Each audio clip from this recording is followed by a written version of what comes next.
Dans la construction d'un groupe, le formateur va avoir une importance cruciale. Sa posture va être très importante. Les stagiaires qui arrivent en formation ainsi que le formateur se rencontrent généralement pour la première fois. De gré et de force, ils vont devoir collaborer et travailler ensemble. Ils vont devoir apprendre à se faire confiance et, en résumé, ils vont devoir construire un groupe. La composition du groupe sera généralement la suivante. Les participants ne se connaîtront pas ou peu. Il se peut que certains se soient déjà croisés ou se connaissent par du voisinage ou autre chose. Mais généralement, ils ne se connaissent pas. Peut-être que certains, du premier regard, vont s'apprécier ou ne pas s'apprécier. Les métiers qu'ils exercent ou ont exercé vont être très différents. Leurs expériences de vie vont aussi être différentes. Leur motivation aussi. Et ils auront des âges différents également. Et ils ne possèdent pas forcément le même système de valeurs. Dans le groupe, chacun va évoluer à son rythme. Donc, au départ, on écoute, puis on commence à s'opposer. S'opposer, ça ne veut pas dire faire le rebelle, ça ne veut pas dire être contre le formateur, mais on commence à confronter ses idées à celles émises par le formateur. Puis, on commence à apprendre à être autonome. On commence à pouvoir travailler seul, etc. Et c'est là qu'on devient acteur, et là, on devient un apprenant participatif. Donc, le groupe va évoluer de cette manière-là, de manière globale, mais aussi chacun dans le groupe va évoluer et passer par ces différentes étapes. Donc oui, la vie du groupe n'est pas un long fleuve tranquille pour le formateur. Il devra démontrer encore et encore. Il devra convaincre chaque jour. Et ce n'est pas parce qu'il y aura une journée de formation où il aura l'attention des formateurs, des apprenants, où il aura une cohésion de groupe qui sera bonne, que le lendemain, ça va être la même histoire.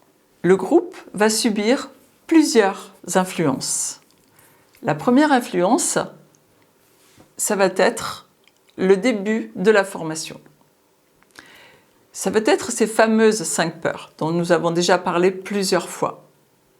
Effectivement, si le formateur ne prend pas le temps de lever ces fameuses 5 peurs, que je vous rappelle rapidement, qui est le formateur, quels sont les autres participants, pourquoi sommes-nous là, qu'allons-nous faire, pendant combien de temps?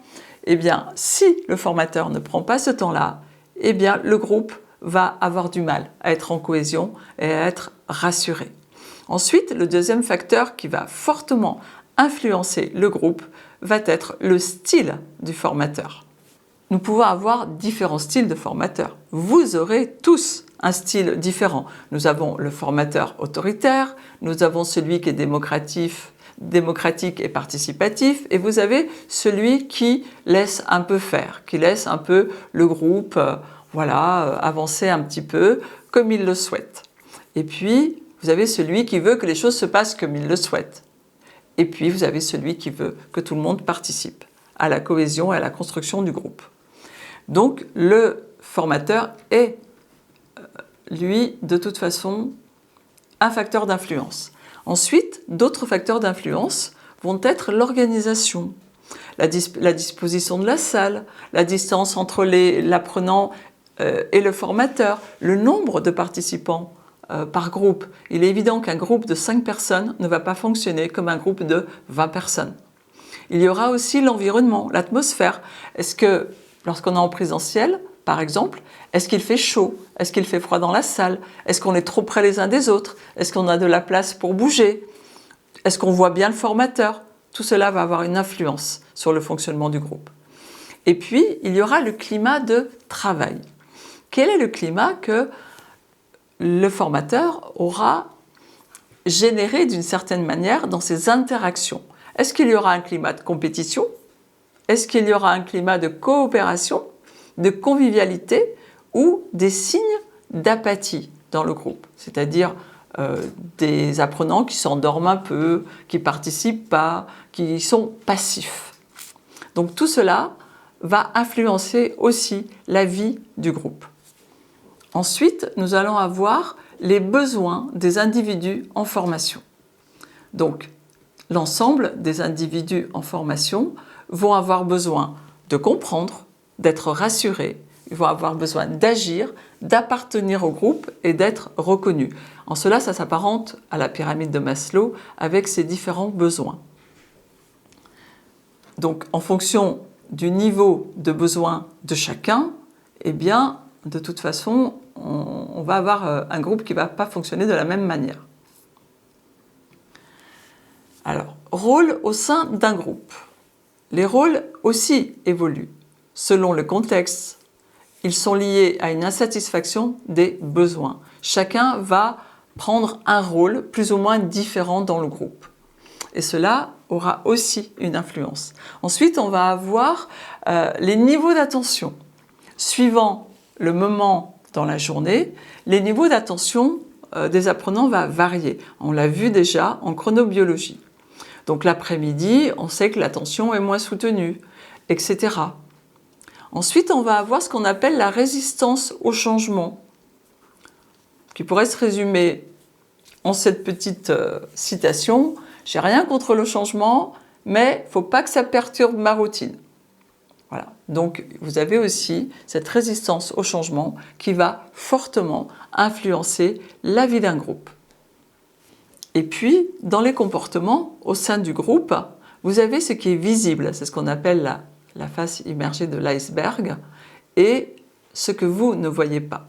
Donc, ce que vous voyez, ce sont des attitudes. Vous assistez à des propos, vous observez des comportements.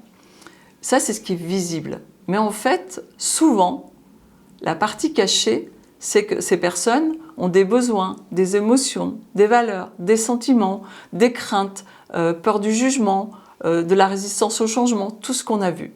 Et tout cela, sans que vous le sachiez, va influencer la vie et le comportement de votre groupe.